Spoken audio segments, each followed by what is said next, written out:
All right, I am live here today. I am joined by none other than one of the fastest growing Mets podcasts out there, Anthony Rivera, host of the Subway to Shea podcast. Also, you could check out his blogs too for the Mets site for Fansided, the Rise in Apple. Make sure you check that out too. And yeah, Anthony, thank you for coming on. I really appreciate it. And anything you want to get off your chest about the New York Mets or anything else before we get into it? Jimmy, I'm pretty sure we're going to get a whole lot off our chests about the New York Mets and their recent string of frustrating play, we'll say. But I appreciate you having me on, man. This is great. We finally have the opportunity because I know we've been trying to work with our schedules to get this episode and make it work. So happens it gets to be the Subway Series. So, 2 wins here. Yeah, hopefully we can get 2 wins. We got two of our supposed to be best pitchers on the mound, so I guess that's just what I think what we should start off with is those two, considering those are supposed to be our first two starters.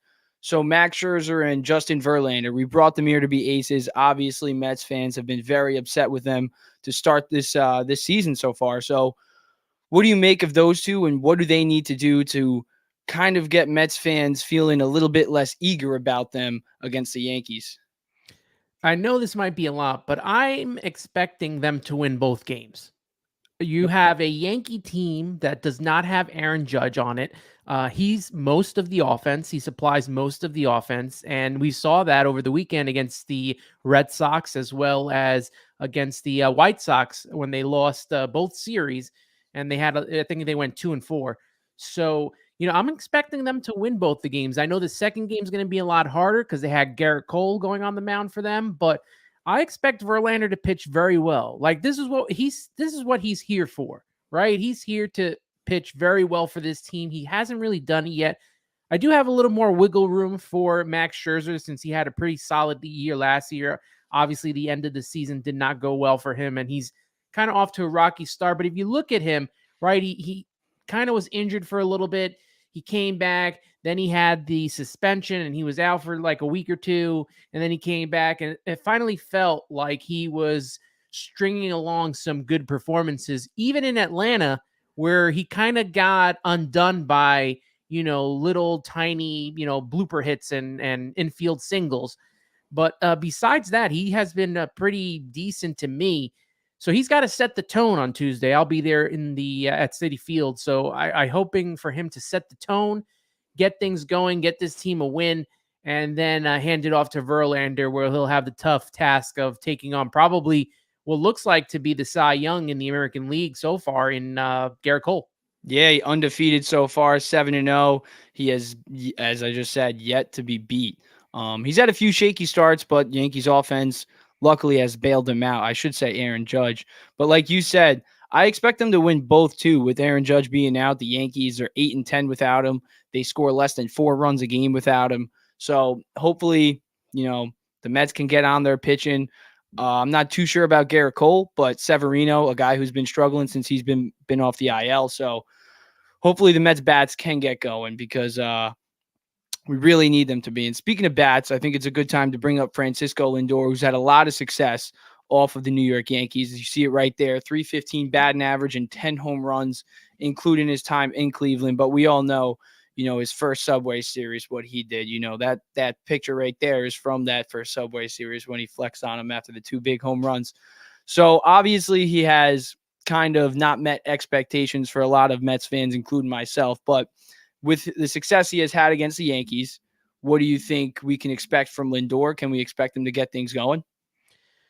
He's starting to hit a little bit better over the last 10 games. Yeah. I'm hoping that, obviously he's a leader of the team, right? He's one of the leaders on this team. But with Pete Alonso out, he's got to take bigger reins of being that guy and being the guy to bring in the runs with Alonso being out. Obviously, he's going to probably get some help from Francisco Alvarez, who has, I think just as many home runs as Lindor has right now. I don't know what Lindor's deal is right now and what's been going on with him. He's a very streaky hitter. And I always wonder if him playing in the World Baseball Classic, because he put all that power and energy into that series and played pretty well, if maybe he exerted way too much in energy and is now, kind of trying to get his legs back going. But we really need him. I mean, if there was a point in time, because he kind of reminds me of Carlos Beltran, right? A lot of fans, frustrated with Carlos Beltran, mostly because of that third strike. But the guy had a really great career as a Met. But he'll still have part of the fan base that doesn't like him, part loves him. Same thing I kind of feel like with Francisco Lindor. It's kind of like 50-50 with him, with a lot of fans that I see, on Twitter. So if he's going to, try to endear himself, I guess, to the rest of the fan base, this is a huge opportunity for him to do it, to take reins and be that, number one guy with Pete Alonso out. And, they're going to need him because obviously probably, Nimmo can be a leader, but he's really a table setter guy, right? He's at the top of the lineup. He's going to create runs while you have Lindor trying to drive in the runs. So with Lindor, I really hope that he kind of takes off here in these next two games. Maybe it's a boost that he needs. We saw him, like you said, that what was it, 2021 when he hit the 3 home runs Yep. and flexed. If he could do that, get himself some momentum, get going, I really feel like this team can, weather the storm. I'm not going to say they're going to take off because you really need Pete Alonso to do that, right? You're going to need a full lineup to do that. And, outside of maybe bringing up Ronnie Mauricio, and I don't think that's going to happen just yet because he's supposed to have an MRI on his ankle. Yeah. Outside of bringing him up, what else is there really to look for when it comes to the offense? They're going to need these guys, including Francisco Lindor, to step up their game and, play like we know they can play and play like they did in 2022. Yep. In 2022, he was an all-star caliber talent, top 10 in MVP voting. I believe right there, ninth in MVP voting. So, you could say right there, he's a top 10 MLB player. So hopefully Lindor can kind of get things going against the Yankees just because, it kind of feels like he does show up in big moments. That Cleveland series, he had a lot of pressure on him. He performed well. And obviously the WBC, there was pressure on him and he performed well. And, yeah, we really do need him to get him going without Pete Alonso. And now that we're mentioning Pete Alonso, I think it's a good time to bring him up too. So he did have 49 RBIs and 22 home runs on the year before he went down on the IL. So what do you think the Mets are going to miss with now missing Pete Alonso? Obviously the slugging, but is it really going to affect the Mets more than Mets fans might think, you think? Yeah, because he's an all around clubhouse guy. He's one of their emotional leaders. You saw that in the Tampa Bay series and that weekend series against Cleveland, how important he is to that team.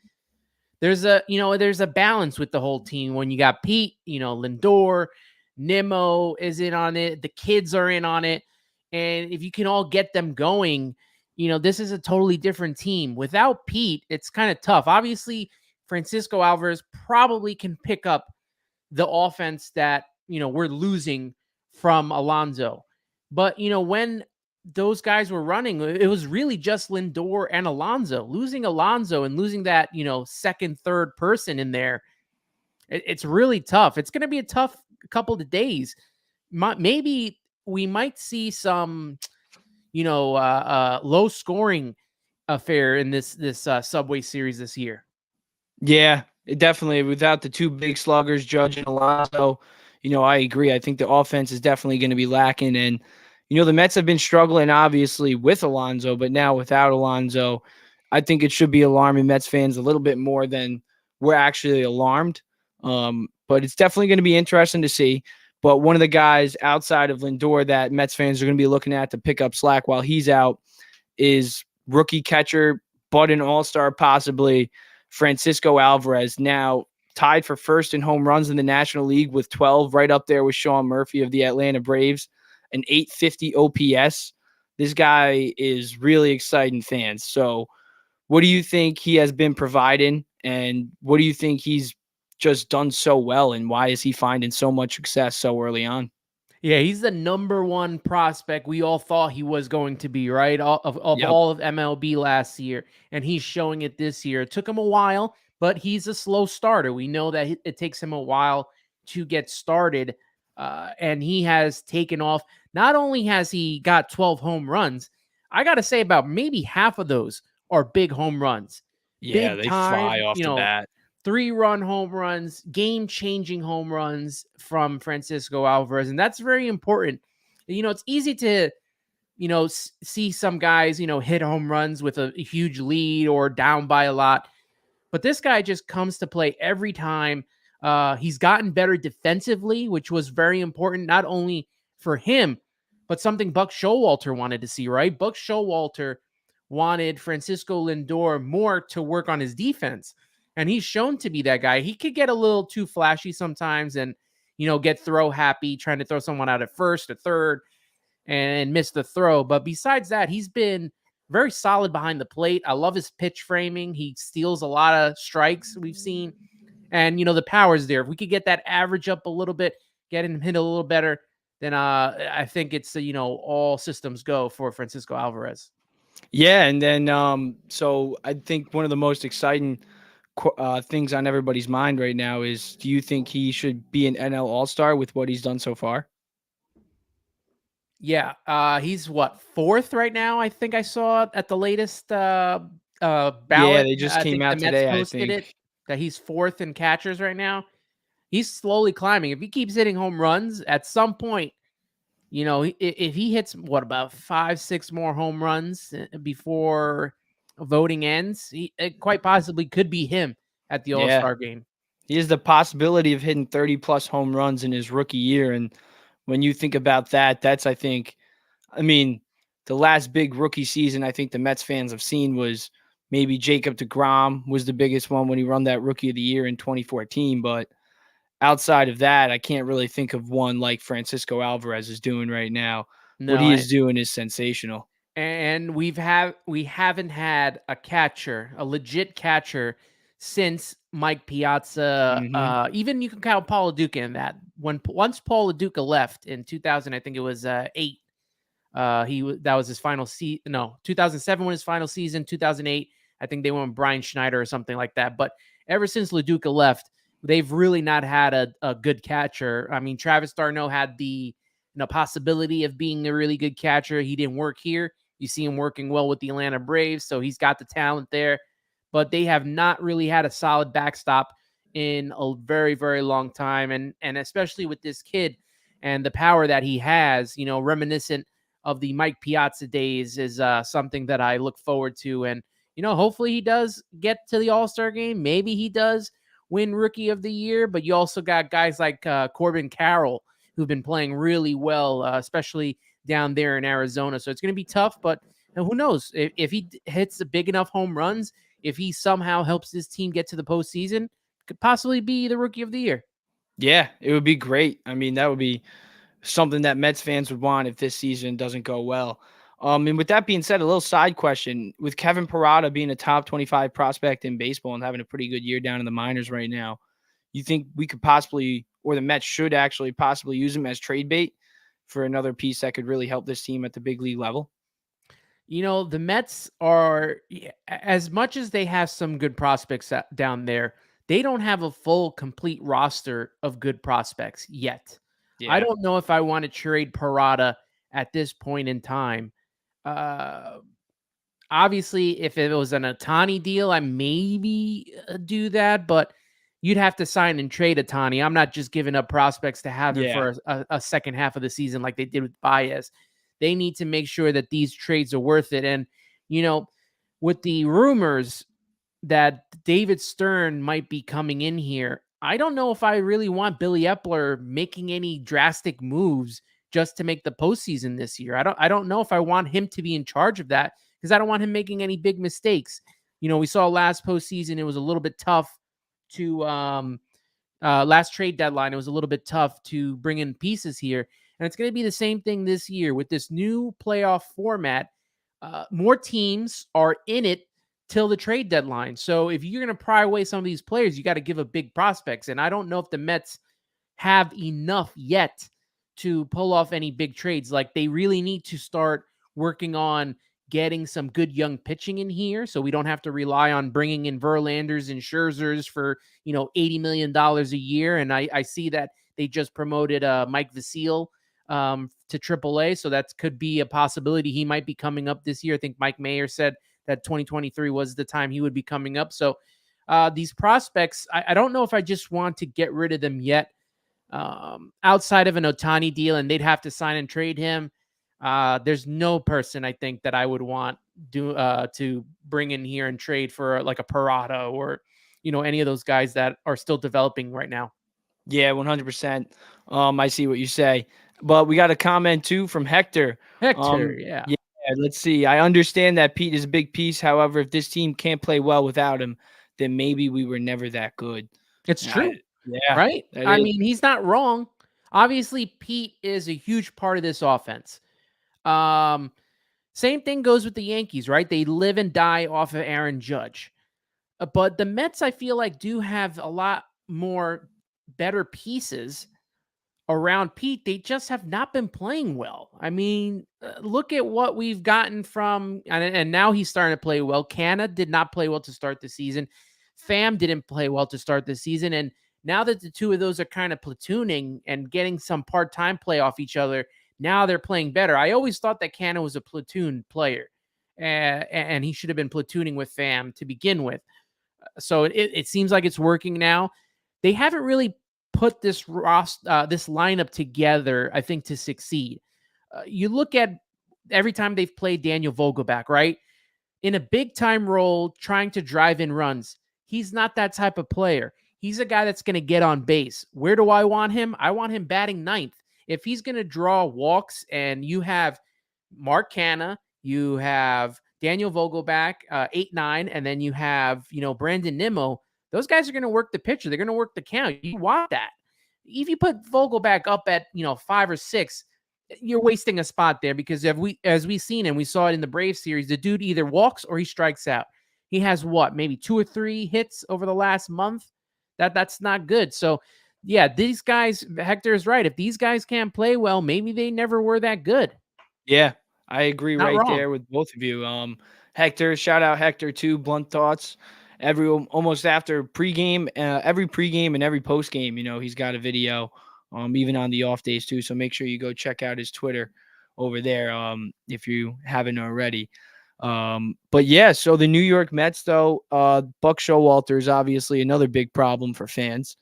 Obviously Louis Guillorme pinch hitting for Mark Vientos the other night didn't please a lot of fans. Did it? I'm not sure if it pissed you off a little bit, but what did you think of that move? Did you agree? I think it was Keith Hernandez who actually brought it up that it was a questionable move, and he was talking about it. So, what are your thoughts though on Buck's decision making this year as a whole? I mean, Buck is going to get drilled for any move that he makes that doesn't work out. And it's been like that all season. I mean, Vientos was not hitting, and he's not, right? He's going to get his opportunity to play and grow just like Beatty did and just like Francisco Alvarez did. His path is a little different, though, because the Mets always try to play the lefty-righty splits, and they face more right-handers, which means probably Daniel Vogelback's going to play. As of late, Vogelback has not been playing. So the fact that, Vogelback's not playing and the fact that Pete Alonso's hurt means we should probably be seeing more Mark Vientos. If you're going to gauge what we have in Mark Vientos, whether is it to keep him as the DH or to use him as trade bait at the trade deadline, then, you got to see what you got in the kid and let him play. Pinch hitting for, Guillorme, it is what it is. It didn't work out. Sometimes you just have to give kudos to the other team. Mitch Keller is no slouch of a pitcher. He's a really good pitcher. I mean, I got him on my fantasy teams. The dude is a legit good pitcher. The Pirates are a good team this year. Yeah, So, the Mets really have a small margin for error, especially with teams that we thought maybe would not be good that are good this year. The Diamondbacks, the Pirates. I mean, these teams are playing a lot better than they were last year and in years past. Even the Reds have started to kick it up a little bit. I don't know. It's really hard to get so much on Buck. I know people want him fired. I know they want Epler fired. I don't think that's going to happen this season. So Let's see how this series goes with the Yankees and how the lineups come out. And going into the weekend series with St. Louis, I said the beginning of the month, I said I wanted the Mets, with what we've seen so far, I wanted the Mets to at least finish at 500, because you look at the schedule, right? They got the Yankees for 2, they got St. Louis for 3. St. Louis always plays the Mets hard. You got Houston, who kind of wiped the Floridas the last couple of years. You got Philly in Philly, which is always tougher than playing them at Citi Field. And then you got Milwaukee for 4 at home, and they swept us at the beginning of the season. So just get me, to 500 by the end of June, and then we'll see if we can take it from there. Maybe at that time, that's what, let's see, 1, 2, that's 3 weeks. Maybe Pete will be back at the beginning of July. It might be best for the Mets to let him rest through the All-Star break and come back 100% healthy. If they're kind of hovering around, the 500 mark. If they're like 8 or 9 back, may have to come back a little bit early. But Yeah. let's see where it takes us, and let's see if the Mets can turn this around. And Buck didn't win 101 games for nothing. He wasn't manager of the year for nothing, and I'd like to see if he can turn this around at the very least until the end of the season. Yeah, I agree with what you're saying there. I think we need to give him a little bit more time. I think the hot seat is definitely a question that Mets fans have a right to think about because, quite frankly, when we are where we are right now at this point in the season, you got to throw some concerns at somewhere. So I think we got to give him a little bit more time, and I think hopefully if the guys that should be the guys get going, meaning Verlander, Scherzer, Lindor, Alonso when he gets back healthy. Marte's got to get going. McNeil even has kind of been slacking a little bit, even though he hit a double over the weekend in the home run too. Um, they've all just been not having the years they were having last year. So I think once that happens, we will be fine. But let's hit these 2 comments, and then I'm gonna let you go because I don't want to keep you for too long because I know you got to get in that other pod tonight. And I really appreciate you coming on and giving the time too. By the way, it's Yeah, really man. great to have you on. Absolutely anytime. I know our schedules have not connected properly over the last couple of weeks, but I was glad to finally get it going with you tonight. Yeah, and then yeah, 100%. Yeah. So and CPNY Sports Pod, who I know you're going to be hooking up with later. Matchup splits are overrated in my humble opinion. Any thoughts on that? Yeah, I mean, the problem is that that's how the analytics go, right? Yeah. They're going to do lefty versus righty. That's how they've been doing it for years. Yep. It's not, the manager making all the calls anymore. It's the manager, the general manager, and Yeah. the guys on the computers in the back making up Yeah. the lineup and looking at the analytics and seeing, oh, this guy hits well against this righty, and this guy hits well against this lefty, and here's the batting average for that's how they've always been doing these lineups as of late. So they may be overrated, yeah. And obviously, there are some hitters that are better lefty against lefty. I know Beatty has been hitting well against lefties.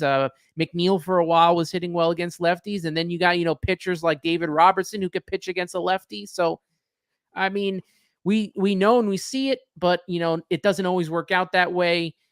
We'll see how they play this Subway Series because they got the 2 righties in Severino and Cole going on the mound.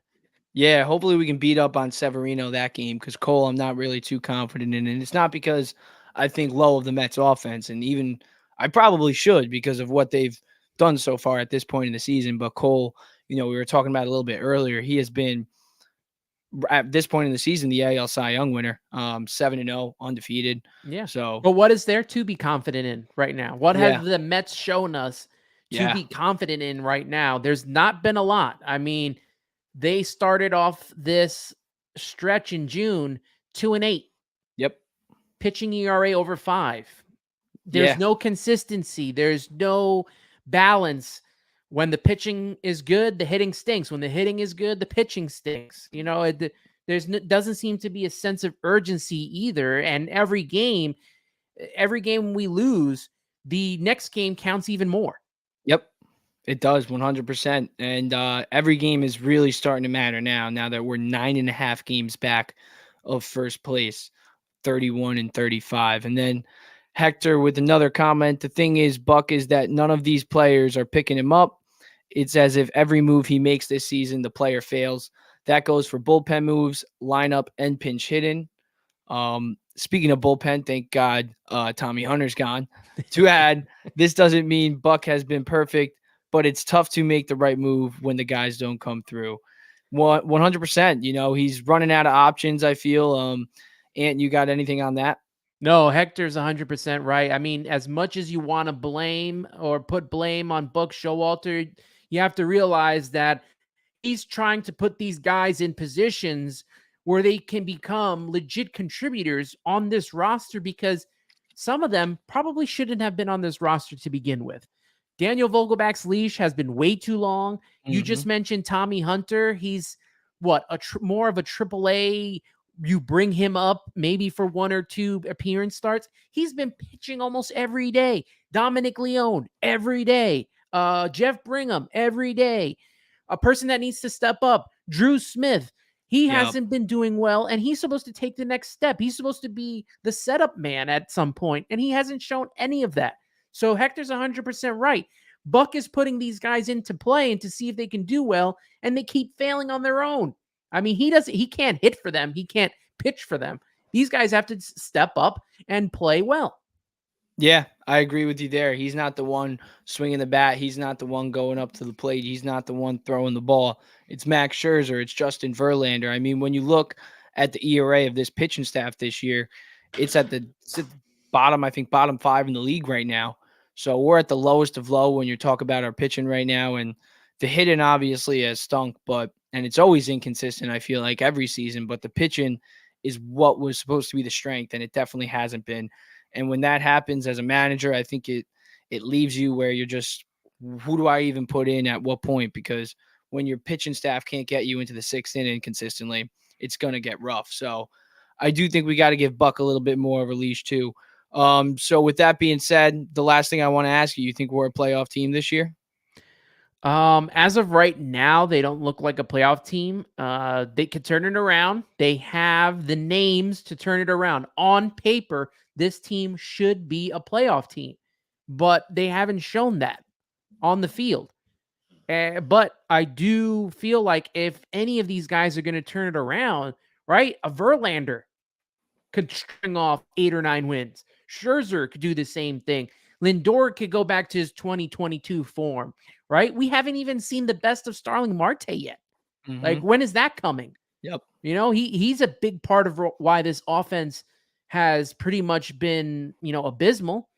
Outside of the kids who we can't have them be the saviors. They're here to help, and they're here to be component players and learn and grow into their starting roles, but they can't be the saviors of this team. That's doing a disservice to them, and it really shows that the Lindors, the Nimos, McNeil, those guys need to step it up. Even Pete. Pete's got to step it up himself, because last year he was way better hitter than he was this year. Right now he's hitting for power, and it kind of reminds me of a Ryan Howard, where he'll hit the home runs, but he's not hitting well average wise, and he wasn't hitting doubles and stuff like that. He wasn't hitting all over the field. So Pete's got to step up his game too when it comes to the second half and when he returns. Yeah, 100%. He's a guy who was hitting, I think, 270 last year, and he hit 40 plus bombs. So I'd love for him to hit 50 plus bombs this year. Don't get me wrong, but if he can hit 270 and 45 plus, I'd rather that than 220, 50 plus. Yeah. Um, Yeah. You look at Aaron Judge, right? yeah. Obviously, he hits bombs, but his average is close to 300 every year. We Hmm. need Pete to get to that point, right? We Yeah. need Pete to start hitting like that. Yeah, I agree. I agree. And especially with what he did last year, hitting 270, I think he kind of set a high expectation for himself. And, we know he can be that hitter now.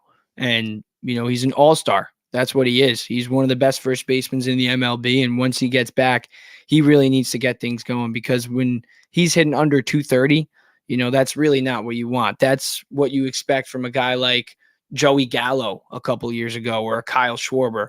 and Pete Alonso should not be mentioned with those guys. No. But yeah, Anthony, I really thank you. Thank you again for coming on, man. I really appreciate it. And if you're watching right now and you haven't already, make sure you go to Twitter right now. Follow Ant Rivera on Twitter, Subway to Shay at Subway to Shay on Twitter as well. And make sure you go to YouTube, Apple Podcasts, Spotify, wherever you really get your podcasts. I think you get them. You got them on all, right? Yeah, mostly I see a lot of listens on Apple Podcasts and Spotify, so I kind of just stick with those two since those are the two biggest of the podcasting brands. And if anyone subscribes there, they'll get a notification when the episode's up. Could listen at any time. And YouTube, I'm working on. I'm not putting full episodes up there yet. I take chunks and pieces from the episodes and post them up there, but there'll be some more content coming there soon. Yeah, and of course as well, the Twitter Spaces too are always flowing too. I've seen you pop into a few, um, so make sure you go check those out too, pre-games too as well. And thank you again for coming on. I really appreciate it. And also, if you're watching at 8 o'clock, Talking Mets with Rob, they got the panel going. Subway to Shay will be there. You got Shay and Sons, and you also got CPNY. So make sure you go check that out at 8 o'clock if you want to catch more Mets talk. And thanks again for coming on. Jimmy, it was fun. I appreciate you. You got great stuff going on right now with your show. Anytime you need me, just hit me up and we'll try to make something work, my friend. Thank you, man. I really appreciate that. All right, brother. You have a good one, man. You too. Take care. You too. Peace out. All right. And if you haven't, like I said, go check out Subway to Shay on Twitter, Spotify, Apple Podcasts, wherever you get your pods. One of the fastest growing Mets podcasts, one of the top Mets podcasts, actually, right now. Over 4K followers on Twitter. And he's actually made a couple appearances on SNY with Dexter Henry, too. So make sure you go follow at Ant Rivera, I believe, 86. Let me just make sure. Ant Rivera 86 on Twitter. Make sure you go give him a follow and don't miss his stuff also on SNY with Dexter Henry. But yeah, let's give a little bit more Subway series talk, and then we'll talk about the Yankees too, because let's be real, without Aaron Judge, the Mets might be able to finesse 2 wins from the Yankees and really turn things around. Because if the Mets need one thing, if the Mets fans, we're dying out here. We don't even want to watch the games. But we're going to be watching this. Anthony said he's going to be at the game tomorrow. I'm going to be there Wednesday. So we're obviously going to be glued in. But 9.5 games back, fans are actually wanting to check out. And that's a problem when you spend $364 million on a payroll. It is. When you're relying on guys like Francisco Alvarez, who didn't even start the season at the MLB level, to be the best player in the lineup, that's unacceptable. Now, is he the best hitter in the lineup right now? Yeah, 100%. But like Anthony said, when Alonso does come back, he needs to get that batting average up because that's who he is. He's not Joey Gallo. He's not Kyle Schwarber. He's Pete Alonso. He's a guy who should be hitting above 265, 270, and hitting 45-plus bombs. I'd love for him to hit 55-plus, 60-plus. But if he's doing it hitting 219, what good does that do? And if you want to say, oh, well, batting average doesn't matter. Well, his batting average was higher last year, and we were a lot better at this point in the season last year. Francisco Lindor's batting average was a lot better last year, and we were a lot better at this point in the season. Jeff McNeil's batting average was a lot better at last season at this point in the year. And now, obviously, he's hitting under 290. He's a guy who hits 300-plus every year, besides the COVID year. But outside of that, McNeil, Lindor, Alonso, their batting averages, they're well under what they usually are. And I'm sick of people saying that batting average doesn't matter, because when their batting average, but all 3 of them, when their batting averages were much higher last year, they all McNeil finished above 300, Lindor hit above 270, Alonso hit above 270, and we won 101 games. And I know we sucked in the playoffs. I know. But at least we got to the playoffs. Right now, if the season ended today, we are well out of the playoffs. The Pittsburgh Pirates are ahead of us. The Miami Marlins are ahead of us. The Philadelphia Phillies are ahead of us. We're well behind the wild card. The division is something that Mets fans can't even talk about. We're 9.5 games back. just like the New York Yankees are. And they need Anthony Rizzo, who's batting under 200 in his last 15 games. So both teams really need to pick things up, but mainly the Mets, because at least the Yankees got a wild card spot right now. The Mets, they're well behind. So they really need to pick things up. It's becoming alarming, and quite frankly, things are gonna change if the Mets don't make the playoffs. And do I see them winning 80 games this year? I hope they win 85 plus, 88 plus, because that's what I think they're going to need to get to win the wild card this year. I mean, you look at the other teams around the NL, like Anthony was talking about, they're a lot better than they were last year. And the Mets are a lot worse than what they were last year. So there's concerns all around this New York Mets roster. Even when Pete Alonso comes back, he needs to step things up. Brandon Nimmo, he's swinging at first pitch all the time now. It feels not first pitch, but he's swinging a lot more early in the count than he was last year. And I've seen a couple takes saying, maybe if he went back to last year, and he still hit above like 280 last year, I believe, and he had his on-base percentage well over 350. So he still produced, but he was that table setter, and now it's he's driving the ball a lot better. But everybody on the Mets needs to step up. Everybody. But let's not talk about the Mets all day. Let's talk about these New York Yankees, who they're 38-29, and they will probably make the playoffs. But they should win the AL East. Like, they really should. With the players that they got, you're talking about a former MVP in Giancarlo Stanton. You're looking at a former World Series champion in Anthony Rizzo. Now I get Aaron Judge, the reigning MVP, isn't here right now. But that doesn't mean that Gleyber Torres, Anthony Rizzo, Giancarlo Stanton, DJ LeMahieu, Josh Donaldson, I could go on and on with this team. They can't get things going. Anthony Volpe, everybody's crapping on Anthony Volpe, but Anthony Volpe's a rookie, dude. What about the former MVP, Giancarlo Stanton? What about the guy who's hitting under 200 in his last 15 games, Anthony Rizzo? Got a comment right here. Hector, couldn't agree more. Why a player couldn't maintain a good batting average while also having the numbers. I think Pete can definitely be a 270 or better hitter. Yeah, going back to the Mets real quick, but Pete Alonso set that. Like, he's not Joey Gallo. He's not Kyle Schwarber. Pete Alonso should be, like, listen, should he be Aaron Judge? No. But can he be our Aaron Judge? Can he hit 270, 280 plus? Yeah. He's Pete Alonso. I get it. He's a meme. He humps the bat, and he humps the dugout, humps his teammates, and deadlifts before home run derbies. But he hit 270 last year. We need that. We need that. Granted, you love him hitting 50 plus home runs potentially, but rather 40 to 45 plus with a 270 batting average than 50 to 55 plus with a 220. He had the most RBIs. He led the league in RBIs last year. He hit 270. He had 40 plus home runs. Now, I would love for him to hit 50 plus. That would be great. Don't get me wrong. I would love it. I keep saying it. But like Hector said, Pete can definitely be a 270 or better hitter. We've seen it. So we got to get back to that. And that's what this Mets team needs.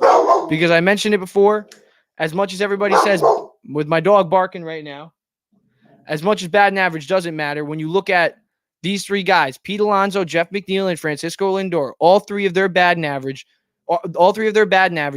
were much higher than they were last year than they are right now. And we were much better last year than we are right now. So batting average still kind of matters.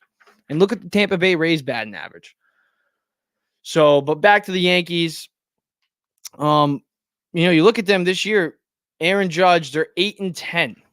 8-10 without him. They score less than 4 runs a game. With Aaron Judge, they score 4.9 runs per game. And then they're, I think, 30-19 with Aaron Judge this year. So it's a drastic difference. It is a drastic difference. And since he came off the IL, 26 RBIs, 24 runs, So he's accounted for over 50 runs when he came off the IL. So that's something you got to look at. 325 batting average, 13 home runs. The guy is clearly the best player in baseball, but that doesn't mean that the Yankees should be 8-10 without Aaron Judge. That doesn't mean the Yankees should lose 2 out of 3 to the Boston Red Sox without Aaron Judge. That shouldn't mean Anthony Rizzo gets picked off at second base, running past second base without Aaron Judge. It doesn't, like, I could go on and on. This Yankees team is in trouble right now without Aaron Judge. But they shouldn't be. Like I said, they have the former MVP, Giancarlo Stanton, who, quite frankly, hasn't played like an MVP with the New York Yankees once. Yeah, he hits good in the postseason, but he's hurt. He's consistently hurt. Consistently hurt. And what does he do in the regular season? What does he do right now when you need him most? What is Anthony Rizzo doing right now when you need him most? You know, these are things that you got to be asking yourself as a Yankee fan. But at least the pitching's doing good.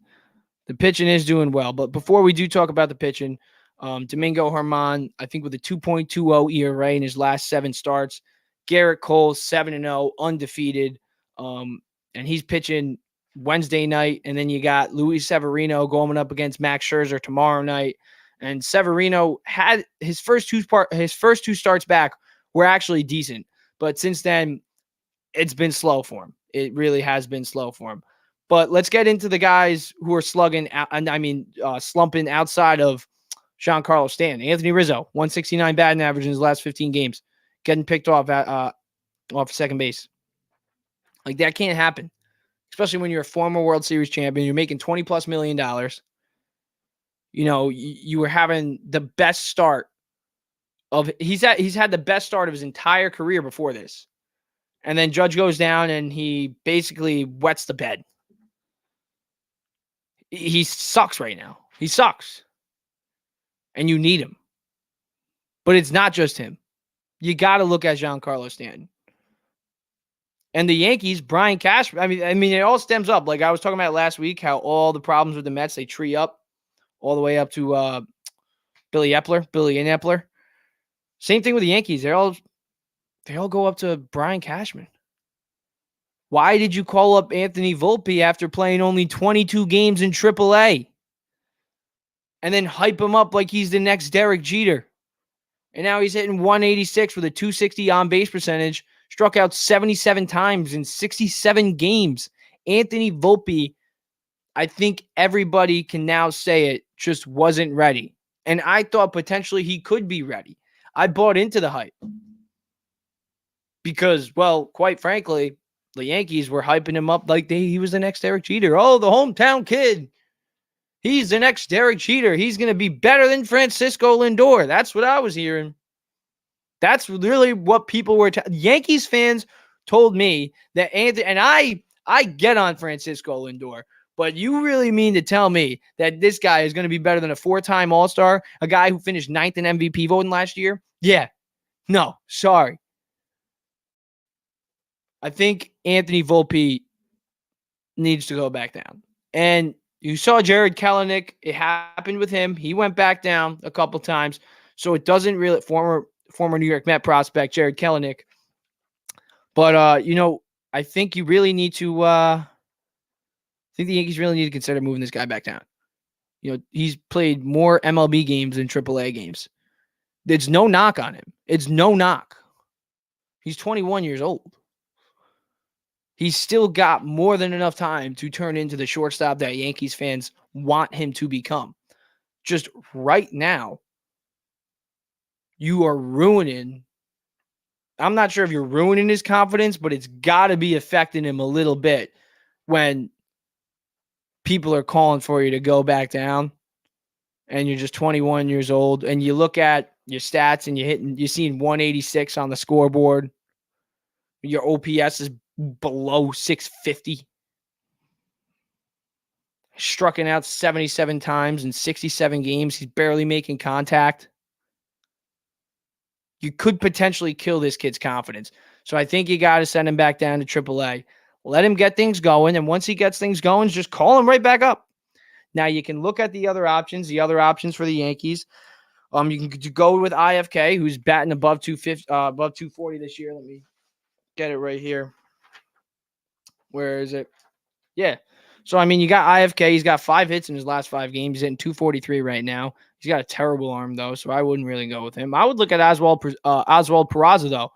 I mean, so far he in last year in 2022 he had 306 in 18 games. He's hitting he was hitting 311 at the AAA level this season. And he's only got 12 games so far this year at the major league level. But I think Oswald Peraza should be a guy who you give the shortstop job for a little bit while you send Volpe back down, let Volpe get his confidence up. And if he does, he starts chopping, then you bring him back up. And then you got a middle infield of Peraza and Volpe, which would be great. That young of a middle infield when Aaron Judge hopefully comes back with his toe injury, but there's no timetable set for a return yet. But Aaron Boone did say that hopefully playing rehab games by next week. We'll get into that a little bit, but let's talk to shortstops a little bit. 22 games in AAA, 186, only 9 home runs. I mean, 9 home runs is actually pretty good for a shortstop who's a rookie, but still, and then Oswald Peraza, who hit 311 in AAA this year. Only 12 games at the major league level, so he hasn't really got a shot. Let's see what he can do. Let Volpe get back up let him get his confidence back up. Don't let IKF, you cannot make him the shortstop again. He's doing okay this year, but that's also because of the role that he's been in. You kind of want to keep him in that role, where that's at least what I think. You really the Yankees need more. I mean, really, outside, who cares? Volpe, I mean, we kind of knew that you were kind of have growing pains with him anyways. Let's be real. You really got to be looking at the guys who need to be guys. And just because Aaron Judge is not in that lineup, like Hector I'm going to compare to what Hector was talking about with the Mets. Just because Pete Alonso's not in the lineup for the Mets should still perform. And if they don't, maybe they're not really that good. Maybe the Yankees aren't really that good without Aaron Judge. Maybe Stanton is. I mean, Stanton, yeah, he is washed up. He's a former MVP, a guy who hit 50-plus home runs. They brought him here and had dreams about him and Judge being the best combo of one of the best combos of all time, one of the best duos of all time. They should have done what Lindor and Alonso did last year, RBI-wise, but they didn't because Stanton is consistently hurt and is consistently inconsistent. He's consistently inconsistent. And then Anthony Rizzo hitting 169 in his last 15 games. That's not what the Yankees need. A former World Series champion and a former MVP not performing. And then Josh Donaldson sucks. I'm sorry, he sucks. Every Yankees fans agree. All the Yankees fans agree with me when I say that too. Josh Donaldson sucks. DJ LeMahieu, he got paid and he just sucks. He's hitting 230 right now. Without Aaron Judge, the Yankees lineup is stale. Right now, the best hitter is Gleyber Torres. It's Gleyber Torres. And that's sad when you have a former World Series champion and a former MVP in the lineup. I get no Aaron Judge, but I don't get Giancarlo Stanton just never being what he was. Ever. And will he ever be that guy with the Yankees? You're paying him all this money to not even make the All-Star team. Starlin Marte has been better as a New York baseball player than Giancarlo Stanton so far. And Starlin Marte is having a terrible 2023, but at least he was on the field last year and performed for the Mets. What has Stanton done with the Yankees? He had a couple postseason home runs. Where did that postseason home runs get you? Didn't get you a ring. Didn't get you a pennant. So we could talk about Anthony Rizzo, honestly, all we want. But Anthony Rizzo had the best start he's ever had to his career in 2023. So, you know what? I'm going to even take back my comments about Rizzo. 169 batting average in the last 15 games. Okay, cool. Baseball player's slumping. Maybe he's in a slump right now. He'll get out of it. I think Yankees fans are confident in him getting out of it. I'm confident in Anthony Rizzo getting out of it because he's Anthony Rizzo. But Giancarlo Stanton, are Yankees fans even confident? Aaron Boone isn't even confident putting him in right field because he's scared he's going to pull a muscle again. We could talk about Anthony Volpe. We could talk about Anthony Rizzo. We could talk about Luis Severino and the bullpen. We could talk about Aaron Boone being a terrible manager, even though he's not, and he's been in the playoffs every single season. We could talk about Brian Cashman. We could talk about Steinbrenner being not the dad Steinbrenner. But really, I think like what should frustrate Yankees fans more than anything is the former MVP, the guy who hit 50 plus home runs not too long ago,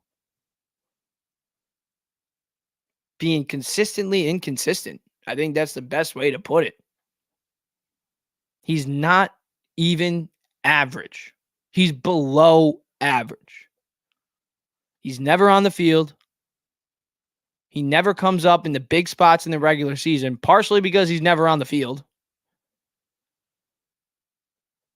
And yeah, Aaron Judge went down, but you know, you have a former World Series champion and a former MVP in Giancarlo Stanton, just in case a guy like Judge goes down. But, you know, that's what you brought him here for, to be that elite duo with Judge. And then they had to go get Rizzo because Stanton couldn't be that. That's the only reason Anthony Rizzo is here, because Stanton couldn't do it. He couldn't pick up the slack. Giancarlo Stanton sucks. He sucks. He's overrated. He's never healthy. And he's not the player he once was. And quite frankly, I have zero confidence that he will ever be that player ever again, or remotely close to that player ever again. And I think a lot of Yankees fans feel the same exact way. So,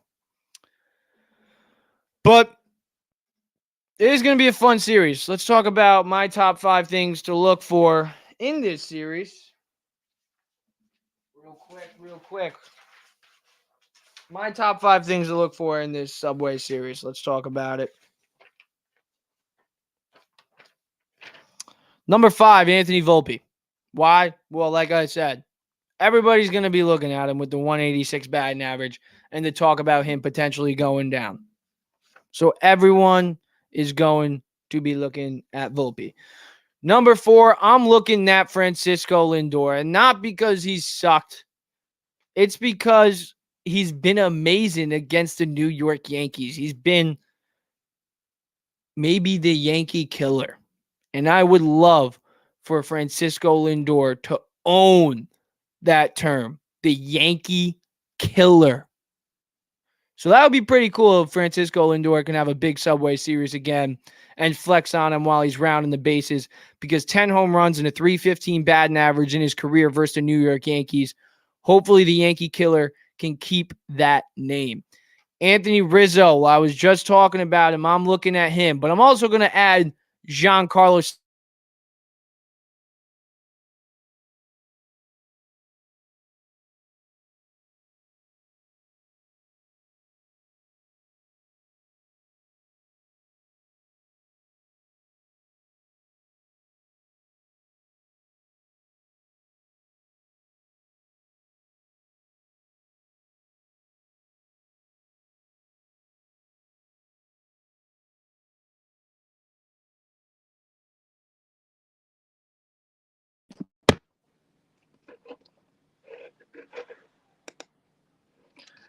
All right, I'm going to try to get things back up.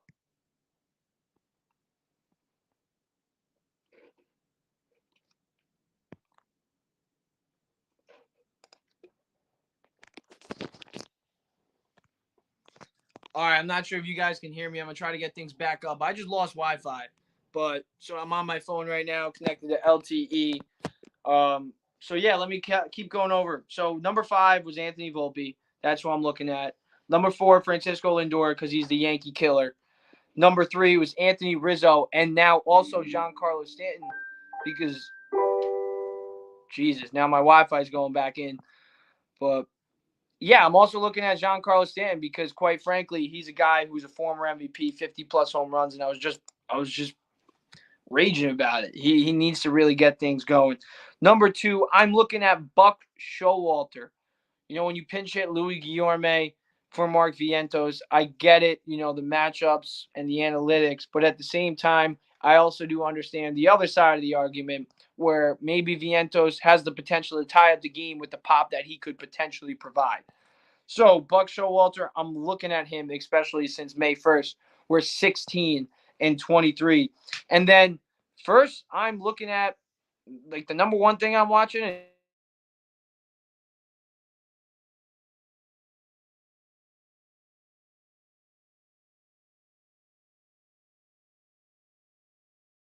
connecting to Wi-Fi. I think I just connected to the Wi-Fi on my phone. But yeah, I'm looking at Verlander, Cole, and Max Scherzer, because Max Scherzer, obviously, in his last start, he sucked. Verlander, I mean, quite frankly, he's just been disappointed. I'm not going to, I overreact sometimes. Every Mets fan overreacts. And I overreacted saying, blah, blah, blah. Who was it? Freaking Trevor, former New York Met with the Washington Nationals, did pretty well against the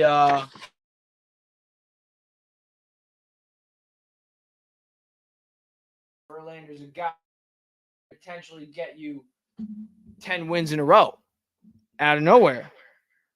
But you need to see that soon. So that's why I'm looking at Verlander to give us an electric start against the New York Yankees.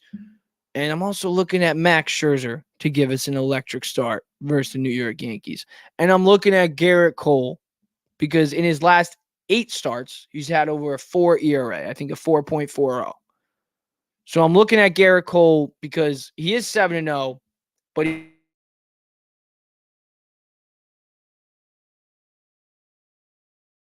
work. Is it Garrett Cole? Is it Verlander? Is it Scherzer? Remember, we always had the Cole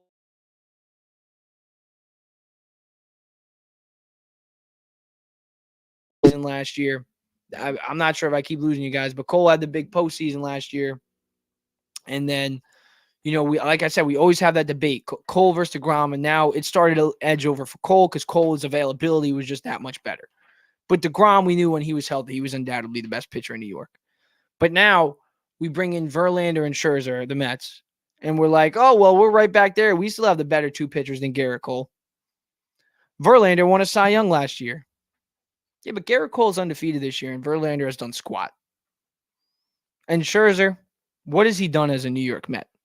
He had a career ERA last year, but he started 22 games, and he wet the bed against the Atlanta Braves and the San Diego Padres when we needed him most. So I'm looking at those two, and I'm looking at Garrett Cole because I want to know who's the best pitcher in New York. And I think it is Garrett Cole. If I'm being honest, it's Garrett Cole. And then the second best pitcher, I don't even think is Verlander or Scherzer.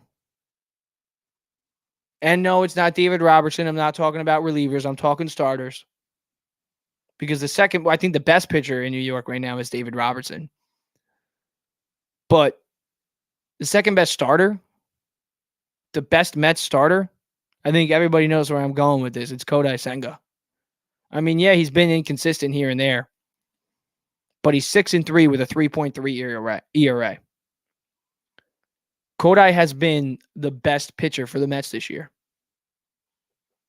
And I have some outrageous takes sometimes, but that take saying Kodai Senga would turn out to be the best pitcher for the Mets this year, it's looking like it's going to be true. Because, yeah, he's had his moments, but Kodai Senga, he's also had his moments where he's looked like, where you're thinking like, damn, this guy could be the best pitcher in the major league one day. He's that good. But that's all I got for you today. Subway Series. You got my top 5 things to look for. Make sure you tune in about a minute. The Mets panel will be on. Actually, they're on right now, so I'm going to log off right now. Deuces, y'all. Had a good one. Thank you, Anthony, for hopping on. Thank you, Hector. Thank you, CP, for commenting and being a part of the show. Really appreciate you guys. Make sure you check out CPNY and Blunt Thoughts. Hector over on Twitter, posting his Twitter videos, post-game, pre-games, and he's at every Mets game, Mets season ticket holder. And I'm not sure if he's calling into Sal tonight, but if you're listening to WFAN late night, make sure you tune into Sal if he's on tonight. But yeah, I'm going to head out and watch Talking Mets with Rob, their new Mets panel with Ant, CPNY, Subway to Shay, and Shay and Sons podcast. So I'll see you guys, and thanks for listening. Always love doing this.